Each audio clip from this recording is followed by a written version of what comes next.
Энэ муу амьтан ингэж ганцаараа явж чаддаг юм бах та. Хүүхдүүд тэнцэж дийлдэг байгаа.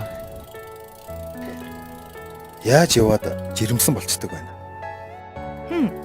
Өөрийгөө яа гэж бас жирэмсэн байх та яах вэ?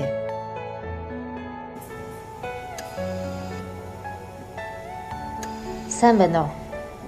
Хэн алтанд орохын тулд таны жинг үзэж үзлэг шинжилгээнүүд авах ёстой. Гэвч манад танд зориулсан тусгай ор эмнэлгийн хэрэгсэл байхгүй учраас хоёулаа хүндрэлтэй толгох нь дээ. Та нарт зориулсан тусгай эмнэлэг улсаас барихад яана.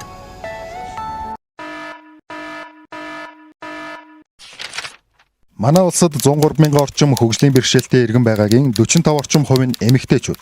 Тэд алхам тутамдаа нөхөн өрчхийн эрүүл мэндийн асуудал, ялгуурлан гадуурхалтад өртөж байна. Хүн бүр хөгжлийн бэрхшээлтэй эсэхээс үл хамааран хууль, шүүхийн өмнө эрхтэйгш байж, үндсэн эрх, эрх чөлөөгөө эдлэн нийгмийн баялгаас адил хүртэх хэрэгтэй. Хүнийг ялгуурлан гадуурхахыг хориглоно. Хөгжлийн бэрхшээлтэй хүний эрхийн тухай хуулиас